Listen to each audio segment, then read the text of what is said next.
Ezequiel, capítulo de número 37, eu leio da Nova Versão Transformadora, que diz assim: a mão do Senhor veio sobre mim, e o Espírito do Senhor me levou a um vale cheio de ossos. Ele me conduziu por entre os ossos que cobriam o fundo do vale, espalhados por toda parte e completamente secos. Então ele me perguntou: filho do homem, acaso estes ossos podem voltar a viver? Respondi: ó Senhor soberano, só tu o sabes. Então ele me disse: profetize a estes ossos, preste bem atenção, a estes ossos, e diga: ossos secos, ouçam a palavra do Senhor.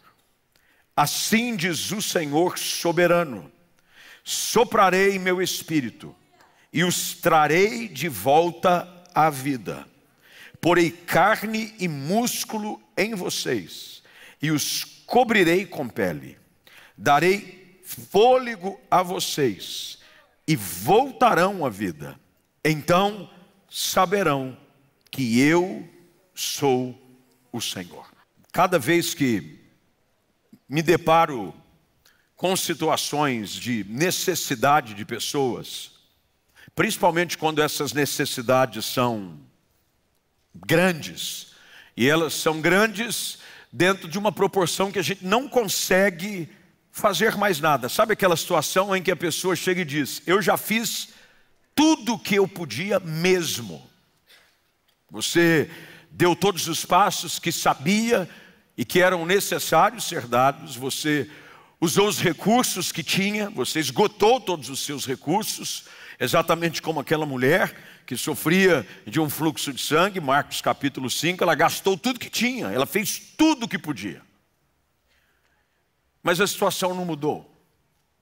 Nós ouvimos aqui uma oração, e o pastor Pedro orando pela vida do Renzo, que está numa UTI, e diante de um quadro da medicina, não tem o que fazer. E sabe, às vezes, situações como essas, elas se tornam corriqueiras na nossa vida como um todo. Não só no aspecto físico, o que é desesperador, quando você vê uma criança. Eu já tive situações em que fui visitar pais que oravam pelo seu filho, e medicina disse: não há o que fazer. E poucas horas depois, eu tive que comunicar os pais de que o seu filho morreu.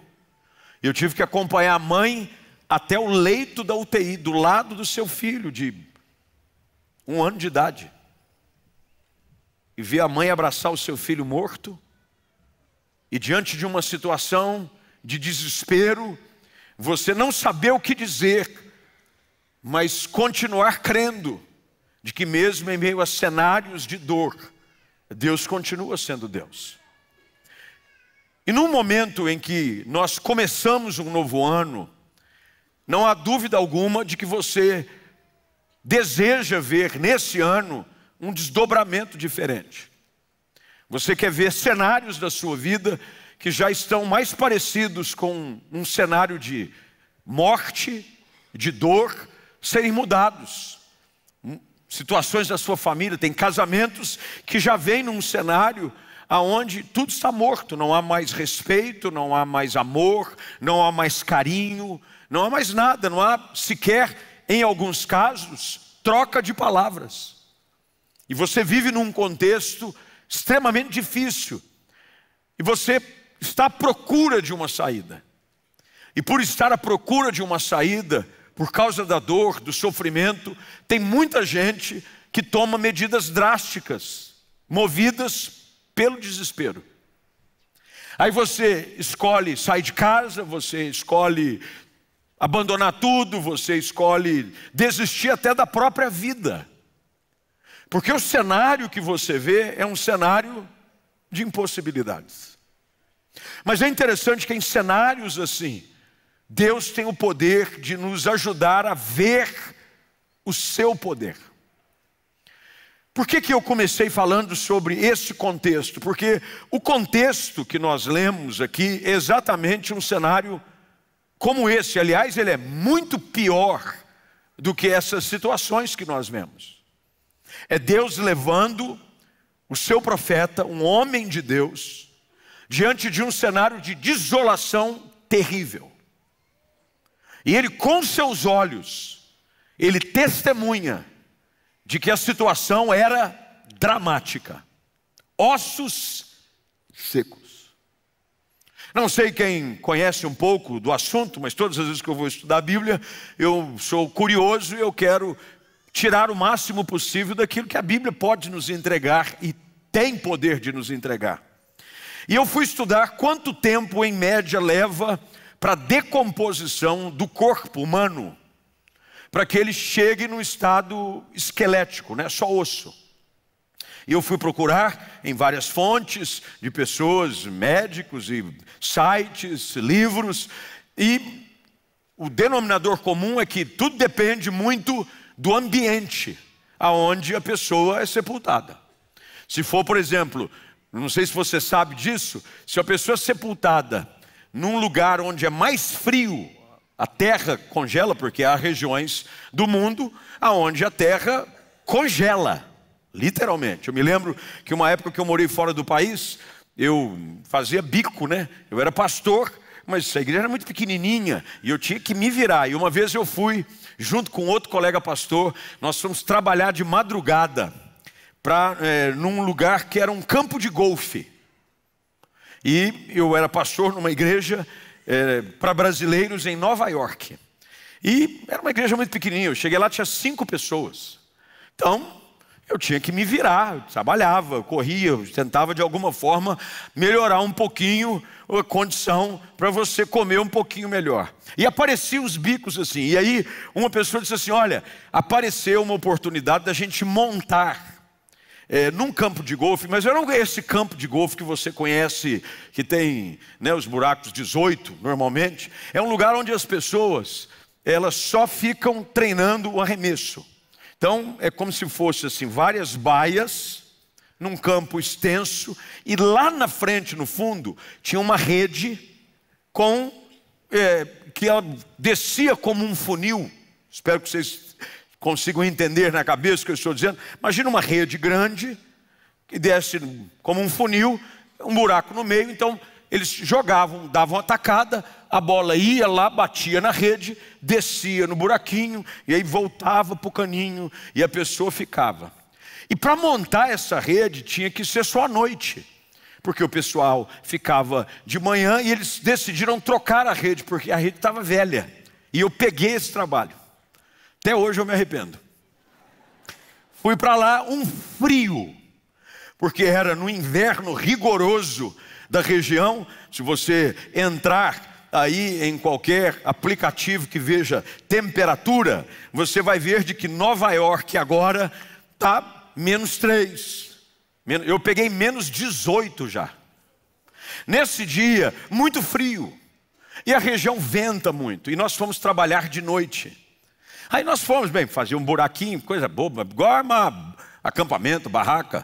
Pega lá uma marretinha, bate umas ponteirinhas, estica a rede. Eu pensei comigo, como diz o outro, easy money, dinheiro fácil.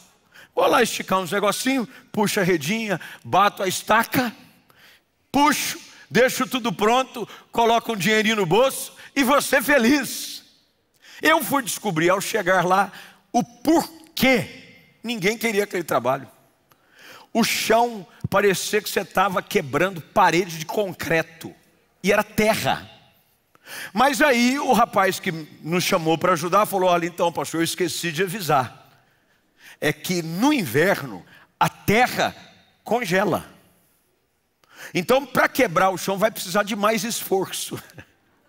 E a gente ficava, eu tenho boas memórias, não saudosas, mas boas memórias dessa ocasião, porque a terra estava congelada. Contei essa história porque eu queria que vocês soubessem. Que eu vi que eu já cavei no frio. Num lugar como esse, o corpo congela junto com a terra. E o processo de decomposição pode demorar até de 8 a 10 anos. Mas normalmente num cenário como no Brasil, que não congela a terra, pelo contrário, derrete a terra. Tem lugar no Brasil que não congela a terra, derrete a terra. Você leva em média para vir uma decomposição completa de um corpo de 3 a 5 anos. De 3 a 5 anos. O que eu quero que você entenda dentro dessa informação é o cenário que Deus leva esse homem, Ezequiel, a contemplar. Não era um cenário que estava sem vida há pouco tempo.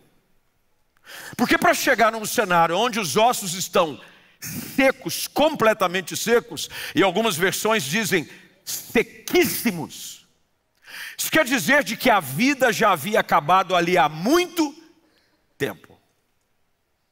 Deus intencionalmente leva o seu servo a olhar para uma situação e dizer: aqui já não existe vida há muito tempo.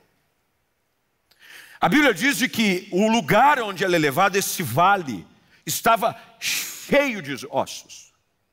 Isso quer dizer de que muita vida já havia existido ali.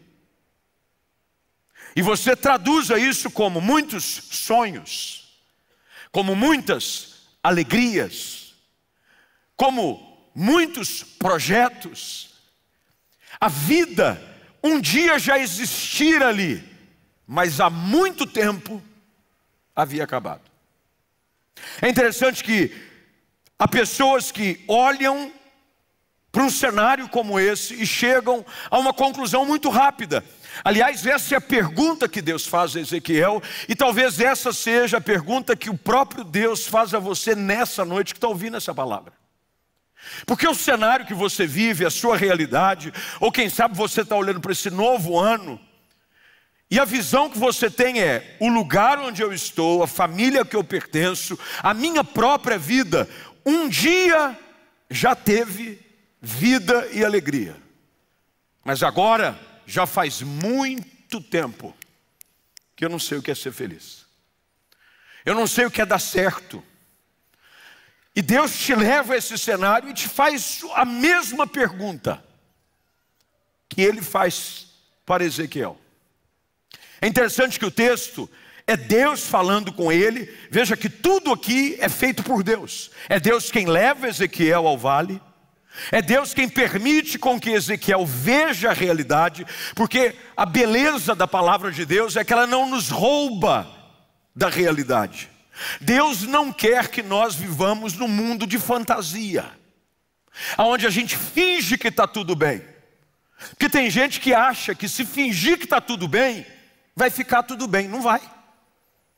E tenta se convencer que está bem quando está ruim. Passa maquiagem, põe filtro. Agora vai acabar o filtro. A vida voltará a ser como era antes. O que vai ter de gente se decepcionando? Mas o que aconteceu? Eu acho que vai acabar a postagem. O pessoal agora vai voltar a postar foto 3x4, branco e preto. Porque diz que a partir de hoje, não é isso? Amanhã não tem mais filtro. Meu Deus, pastor. Mas o pior é que tem gente que coloca filtros na sua vida, cria um cenário, muda o fundo. Existe um recurso, e quem trabalha com televisão, com vídeo, sabe, chama chroma key. Você sabe o que é chroma key? Chroma key é quando você coloca um fundo verde normalmente, ou azul, quem é fotógrafo, trabalha com filmagem, sabe. E você pode colocar qualquer imagem nesse fundo. O que tem de gente que a sua vida é um chroma key. Na realidade, ele quer acreditar que está em algum lugar. E tem gente que põe foto, e muita gente que faz meme, né, e postagem, ele bota uma foto e bota o fundo como se ele estivesse em Paris. Vão dizer que é mentira. É ou não é? Os inimigos vão dizer que não é verdade. Mas o que ele está querendo dizer? Ele está querendo fantasiar uma realidade que não existe. Quando, para falar a verdade, ele está no bairro dele, no quintal dele. O que Deus está fazendo com Ezequiel é o que Ele deseja fazer com todos nós. Ele quer que você primeiro enxergue qual é a realidade. Olhe para a sua vida, qual é a sua realidade? Porque às vezes nós não queremos acreditar que está difícil, que é impossível, que o cenário é de morte, de que a gente não é alegre faz tempo, e que a gente não consegue ser feliz, e que a gente está escravo de um remédio, a gente está escravo de um vício, a gente está escravo dos outros, e a gente não quer enxergar. E você já deve ter ouvido um ditado que diz: o pior cego é o que não quer ver. E Deus pega o profeta e leva ele assim: olha o cenário é esse, o vale é de ossos completamente secos. Não sei você, mas eu, diante de uma situação como essa, eu ficaria totalmente desanimado. Eu nunca vi ninguém em um ambiente de morte e fazer festa, a não ser uma vez. Uma vez, eu me lembro como se fosse hoje. Havia um menino aqui da igreja que cresceu comigo, o apelido dele era Michael Jackson. Então você imagina a figura. O apelido dele era Michael Jackson porque na época áurea do Michael Jackson, MJ, todo mundo imitava o Michael Jackson, botava uma luvinha, e ele moreno assim, ele gostava, e ele fazia os passos do Michael Jackson, moonwalk, pá. E o apelido dele ficou Michael Jackson, ele era uma figura. Bem, cresceu na igreja, mas saiu dos caminhos do Senhor muito cedo. Andou por caminhos tortuosos, infelizmente, o salário do pecado é a morte. Nem sempre morte física, mas sempre morte espiritual. No caso dele foi as duas. Ele se envolveu com tráfico, começou a mexer com coisa errada e o mataram. E eu me lembro, ele foi sepultado no cemitério das Aleias, em frente ao Flamboyant, aqui para quem é de Campinas. E eu cheguei, meu amigo, eu já pastor, a sua mãe, família da igreja, e eu fui ao sepultamento do Michael Jackson. Eu fui no sepultamento do Michael Jackson, o nosso, não aquele, mas o nosso. Quando eu cheguei, eu falei: isso aqui não é cemitério. Tinha uma música altíssima tocando, e era 11 horas da noite. Aquela época que normalmente velava-se a madrugada toda. Hoje, por uma questão de segurança, fecha, deixa o morto sozinho. Quer dizer, ele não está preocupado, pode ficar tranquilo. Vai embora e volta no outro dia, porque também ele vai estar lá. Fica em paz, que ele não vai a lugar nenhum. Mas eu lembro que passava a madrugada toda. Eu cheguei, era 11 da noite e estava um batidão. Eu entrei, olhei. Quando eu olho, estava a família dele, a mãe, e estava uma festa dentro da capela. Eu falei: gente, mas esse povo não bate bem. Eu quis até orar, mas eu fiquei sem jeito. Eu falei: como é que eu ia tentar trazer um ambiente assim, sabe, de contrição? Vamos orar pelo Michael Jackson. Ele disse: pastor, Deus levou, mas eu creio que estava sapateando. Primeira vez que eu fui num velório com festa. Mas normalmente, diante de cenários de morte, o que acontece? A gente chora.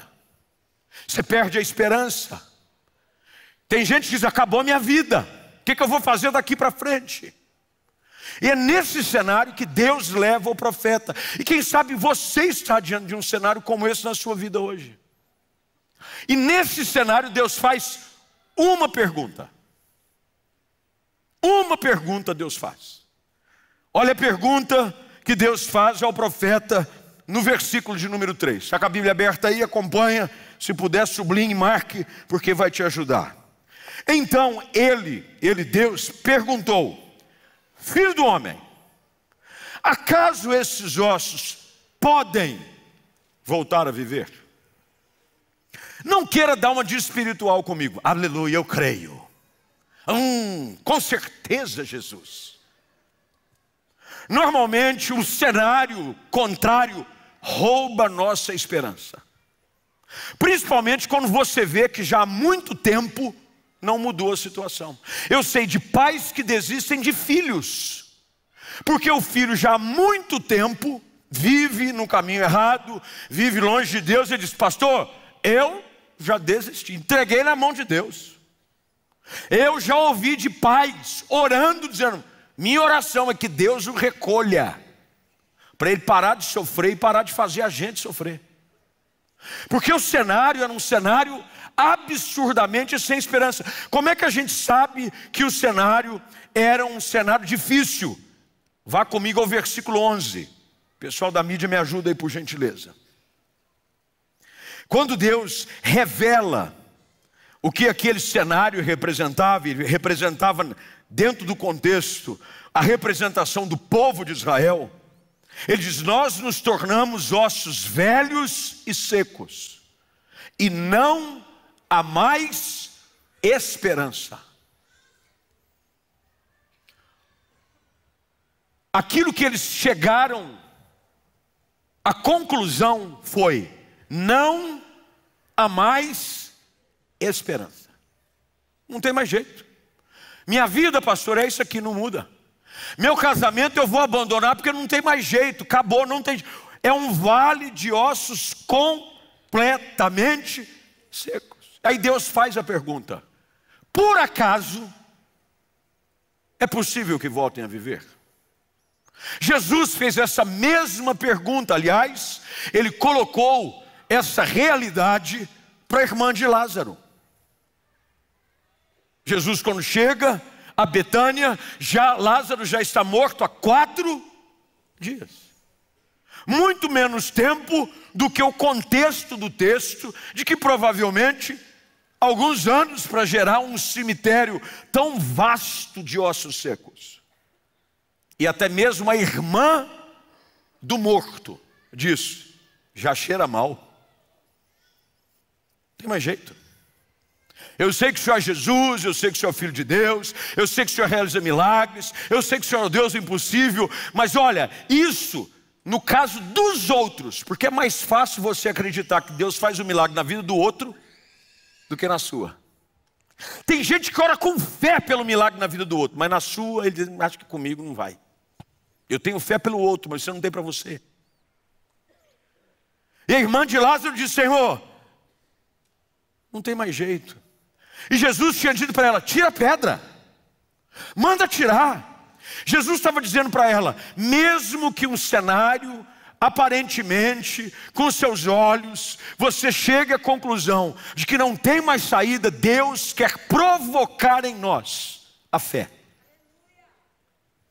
O que Deus está fazendo nesse texto com a pergunta ao profeta é provocar a fé de Ezequiel.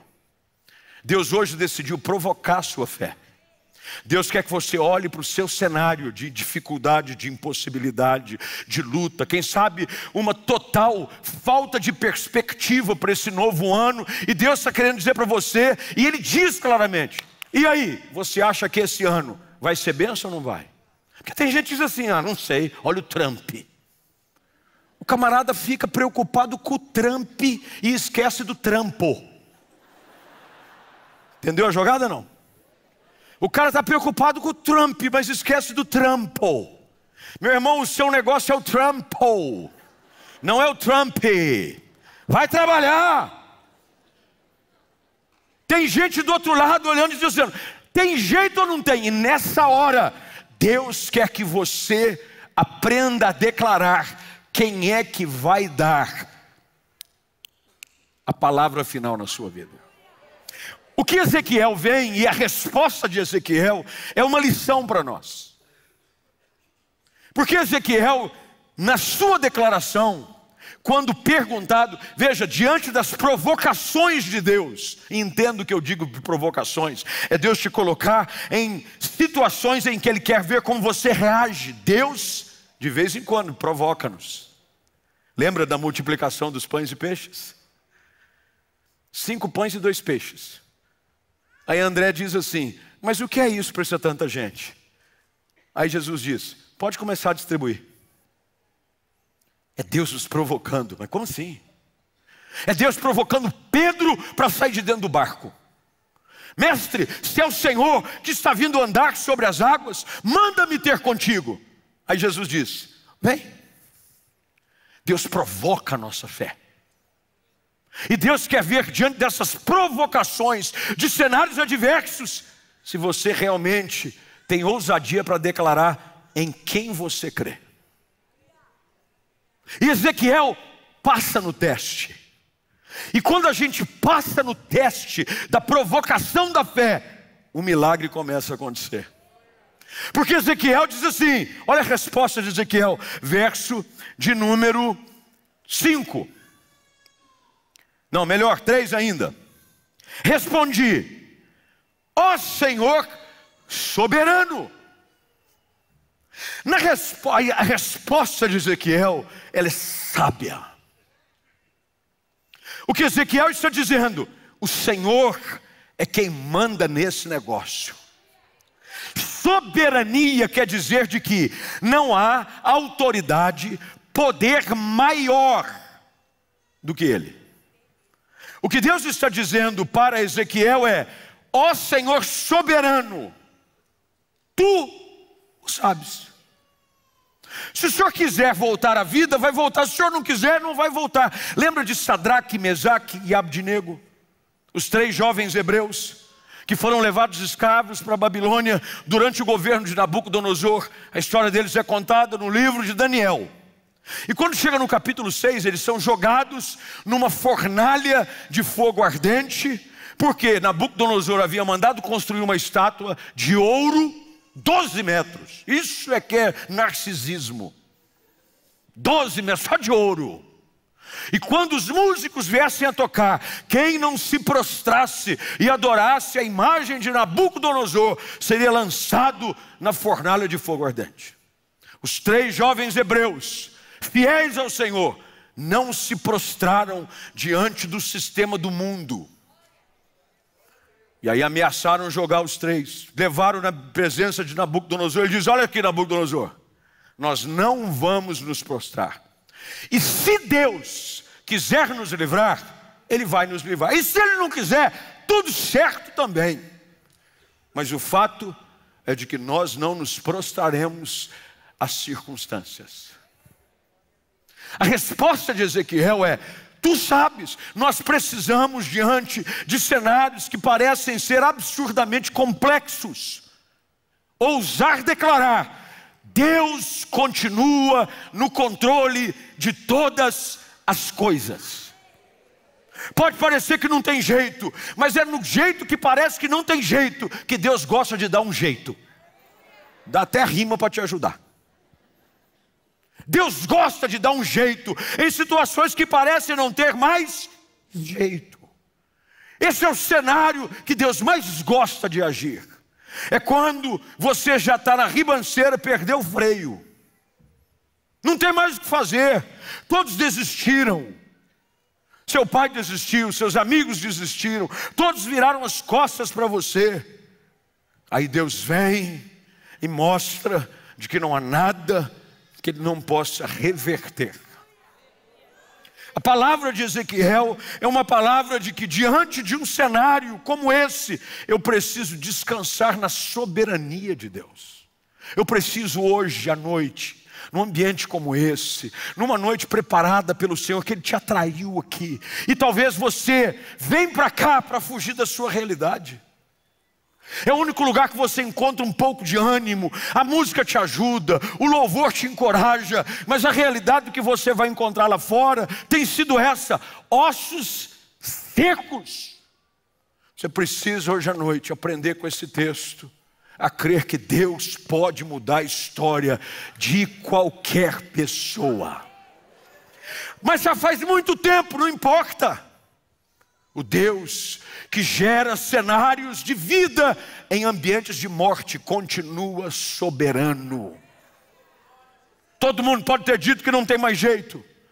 As pessoas podem ter dito que não há mais saída.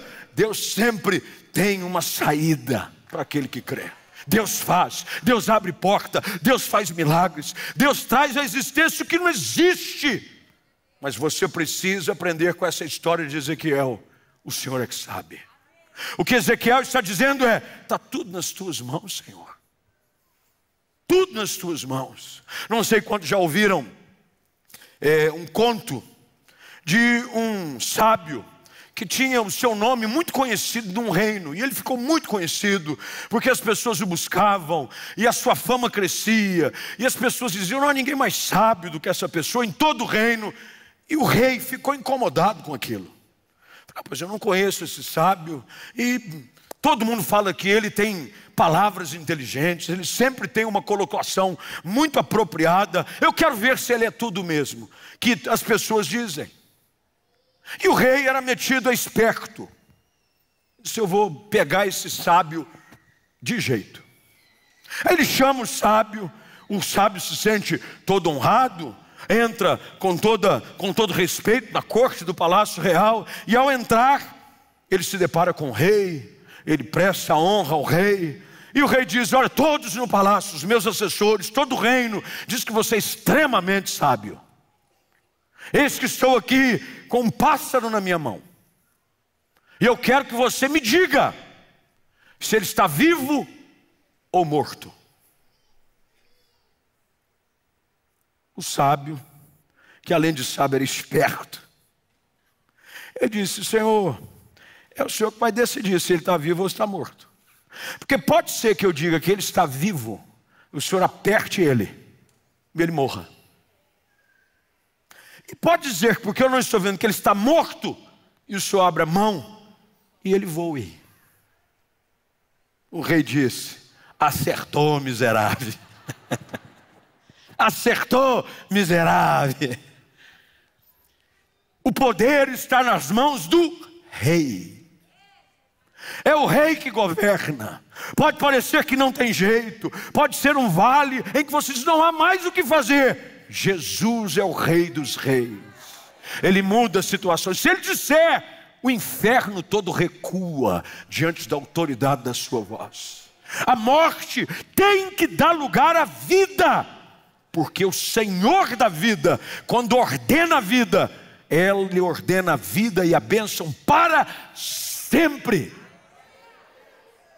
Ezequiel vem de Senhor soberano, tu o sabes.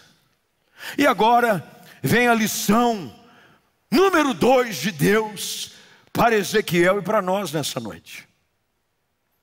Diante da resposta, porque o trabalhar de Deus é como aquele processo de que quanto mais você acerta as perguntas, mais você progride no tabuleiro.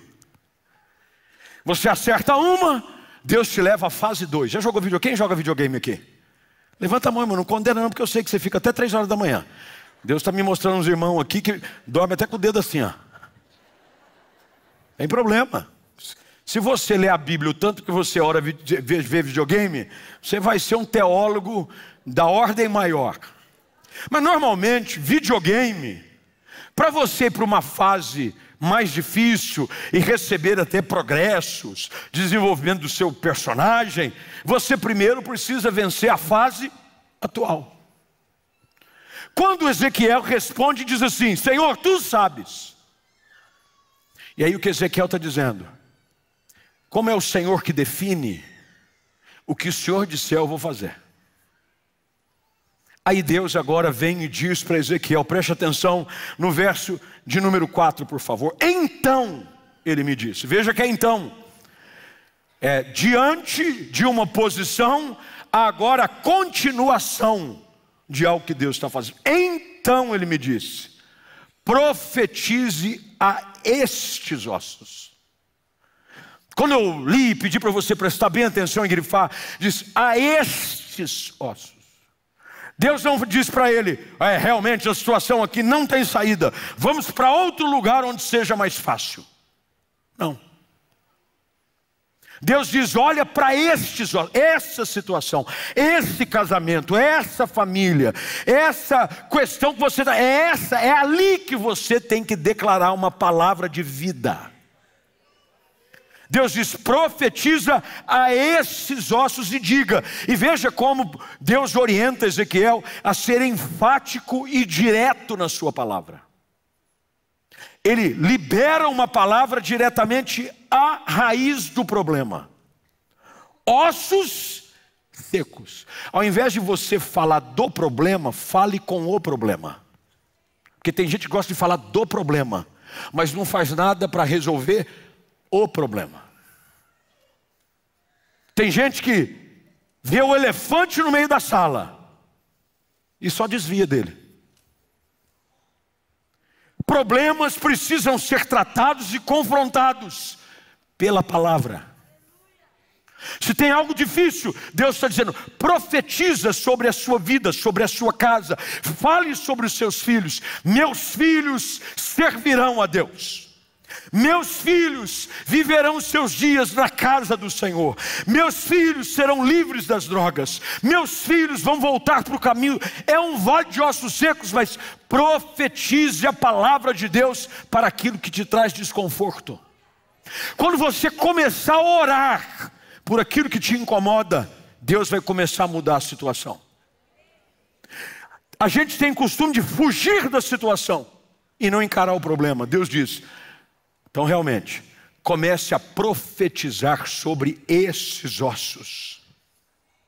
E veja o que Ezequiel diz para os ossos sobre a orientação de Deus. A palavra de Deus para Ezequiel é: ouçam a palavra do Senhor. Não há situação que mude se não for diante de uma palavra profética de Deus sobre ela. É Deus falando. Quando Deus começar a falar através da sua vida, veja, quem tem que ministrar vida e bênção sobre a sua vida é você. Começa a pregar para você. Você já pregou para você? Pega para você o senhor. Você vai para frente, você vai abençoar. Você é uma maravilha, olha que bênção que você é. Meu irmão, você tem que profetizar a vida sobre a sua casa, sobre você mesmo. Tira uma selfie e diz: glória a Jesus, você vai vencer esse ano. Você é uma bênção. Deus te fez vencedor. Você nasceu nesse tempo de forma perfeita, para a glória de Jesus. Esse ano você vai casar, olha que bênção. Deus, eu creio, irmão, você precisa declarar. Eu vejo esse ano um casamento na sua vida. E não é mais dos outros, é o seu. Porque tem gente que diz assim: não, teve uma pessoa que liberou uma palavra de casamento sobre a minha vida, mas eu só fui padrinho. Não, é o seu casamento. Uma vez uma pessoa disse assim: pastor, eu fui num lugar e uma pessoa disse assim: eu vejo um casamento na sua vida esse ano. Pastor, eu fiquei tão feliz. E estava chegando o fim do ano. Eu falei: pô, mas não tem ninguém, não arrumei ninguém. Nada, não tem namoro, nada. Estava chegando em novembro, uma pessoa me convidou para ser padrinho. Eu falei: mas se cumpriu a palavra do profeta. Ele não disse que era você casando, ele disse que via um casamento. Começa a declarar vida sobre a sua casa. Começa a declarar vida sobre o seu casamento. Começa a declarar felicidade sobre a sua família. Começa a declarar favor sobre o seu trabalho. Quando você entrar no seu trabalho, entra dizendo: eu vou vender muito hoje aqui, em nome de Jesus. Esse ano eu vou arrebentar. Esse ano a minha empresa vai voar, o meu trabalho, tudo na minha vida vai... Mas está difícil, o cenário é desfavorável.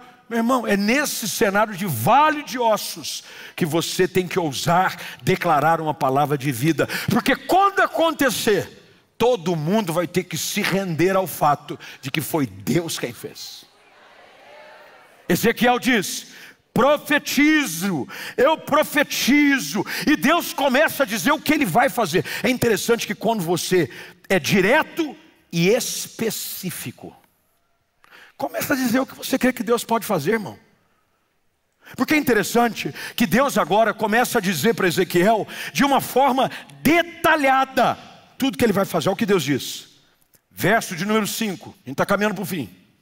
Soprarei meu espírito e trarei de volta a vida. Porei carne, músculo, cobrirei de pele, darei fôlego e voltarão à vida. Etapas, fases para o milagre completo. Você precisa aprender a declarar a palavra de Deus sobre a sua vida de forma específica. Declare. Esses dias uma pessoa me falou assim: pastor, eu tenho dificuldade, eu tenho problema com sono. Eu sonho coisas assim. E tem muita gente que tem dificuldade. Tem gente que tem até medo de dormir, porque os sonhos são extremamente perturbadores. Falei: pastor, mas eu vou à igreja, pastor, eu estou lendo a Bíblia, não sei o que acontece. E aí fica com medo. Aí eu comecei a dizer: você já começou a ser específico em consagrar o seu sono para Deus? Falei: pô, mas assim, pastor, consagrar sono? Eu nunca vi ninguém falar de consagrar sono. Consagra o seu sono. A Bíblia diz que Ele dá aos seus amados enquanto dorme. Então antes de você dormir, diz o Senhor: o meu sono é teu. E enquanto eu estiver dormindo, os sonhos que eu tiver serão sonhos do Senhor. Enquanto eu dormir, a minha mente será visitada pelo Senhor. O meu espírito será guardado pelo Senhor. Eu consagro a minha noite de descanso. O meu ronco, tudo é para ti. É para a tua glória. E quando a tua esposa ou teu marido reclamar, você diz, é para a glória de Jesus. Esse ronco eu entreguei ao Senhor antes mesmo de dormir. Eu o consagrei a Deus. E você declare bênção sobre coisas específicas da sua vida. É por isso que quando Deus fala com Josué, Ele diz, onde colocares a planta dos teus pés. Lugares específicos. Ele não falou de região, ele foi específico. Cada passo, cada metro quadrado. Normalmente, um passo largo de uma pessoa tem quase 1 metro quadrado, principalmente quando tem perna comprida. Tem uns irmãos aí que o passo dele tem 15 centímetros. Eu ando rápido, a minha esposa não anda tão rápido. Aí quando nós começamos a namorar, aquela coisa de namoro, que termina também no namoro. Vamos andar no taquaral, aquela coisa.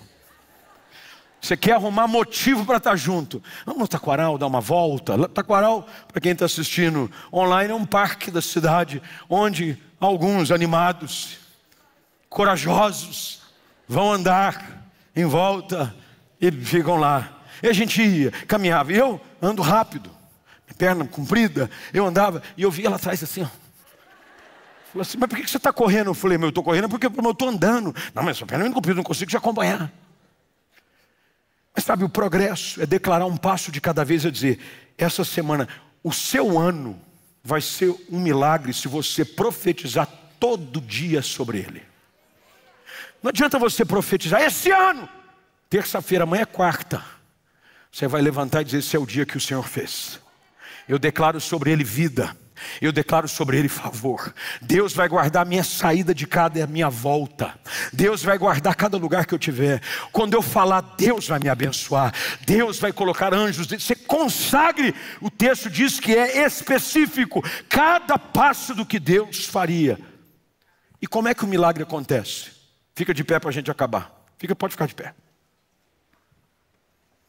Verso de número 7. Põe na tela para mim. E se você estiver com a Bíblia, preste bem atenção com o seu celular, grifa, porque esse é o segredo de uma mudança de realidade na sua vida hoje. Verso de número 7. Assim, anunciei essa mensagem, como ele me havia ordenado. Que mensagem que ele profetizou?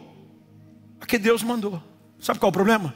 Tem gente que sai aqui com uma palavra dessa, sai lá fora e começa a fazer outra coisa. Não, mas não, Deus falou que eu tenho que profetizar a vida. Aí você já sai murmurando, você já arruma confusão no estacionamento. Que praga de carro. Pelo amor de Deus, esse miserável, esse irmão aí, filisteu.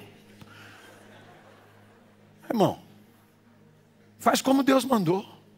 A gente já chega em casa, já reclama do casamento, já reclama da vida, já reclama que está doendo, não está aguentando, eu não aguento mais esse trabalho. Pelo amor de Deus, acabou o ano, já quero que comece, já quero que acabe. Tem gente que já sonhando com dezembro de 2025. Não vejo a hora que acaba. Começou, foi 15 dias. Começa a declarar. Veja o que Ezequiel faz. Eu anunciei essa mensagem.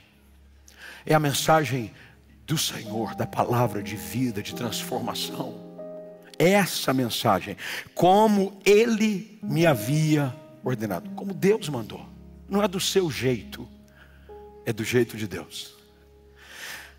O grande problema de muita gente é que ele vem querendo ouvir como Deus quer que ele faça, mas ele sai e acaba fazendo do jeito dele.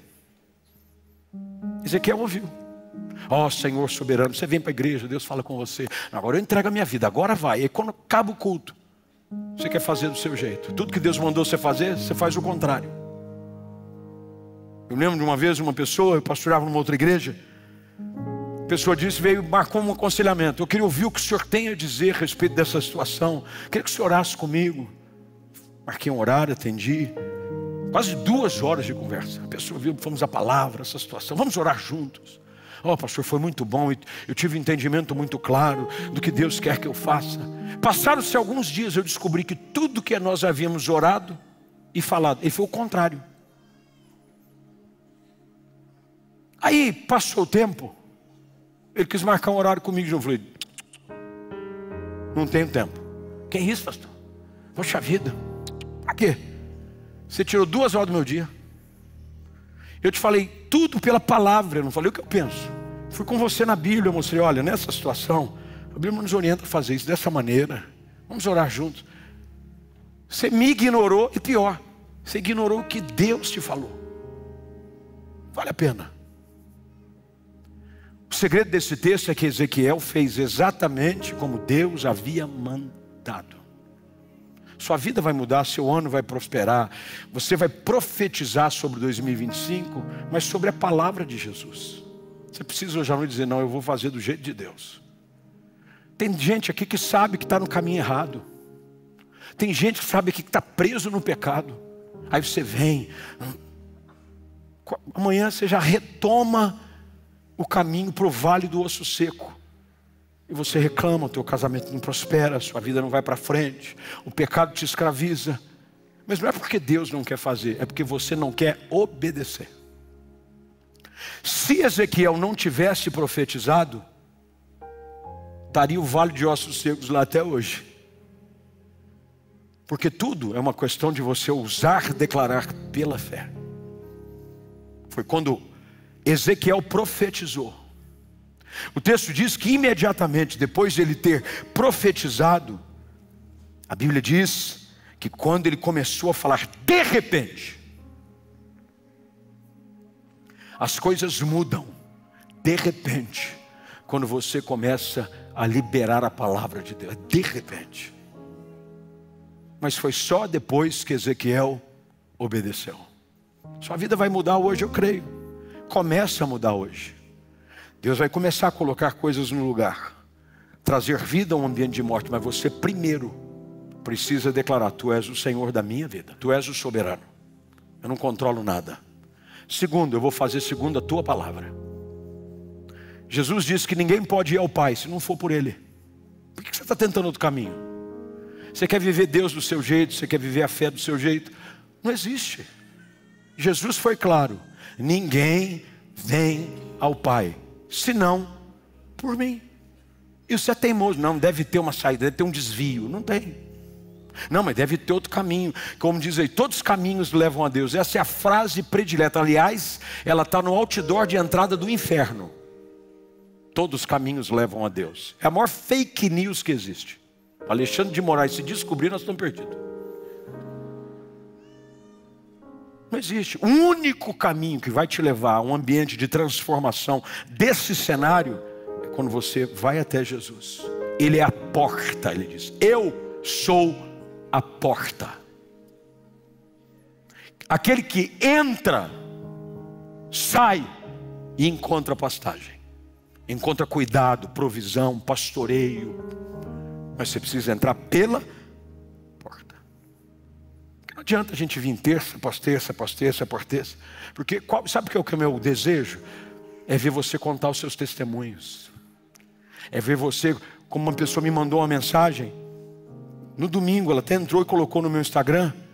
Ela entrou e colocou no comentário. Depois você entra lá, postagem de domingo. Pastor, eu entrei online no culto. Moro em outra cidade. Eu te seguia no Instagram, de repente, vi que estava transmitindo, entrei.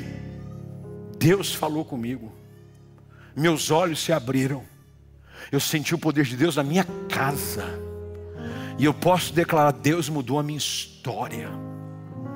É isso que a gente quer ouvir, você declarar, eu quero ouvir o seu testemunho, porque Deus tem algo para fazer na sua vida. Mas você precisa responder essa pergunta. Por acaso é possível mudar? Você vai dizer hoje, porque você aprendeu que Jesus pode mudar a sua vida. É possível.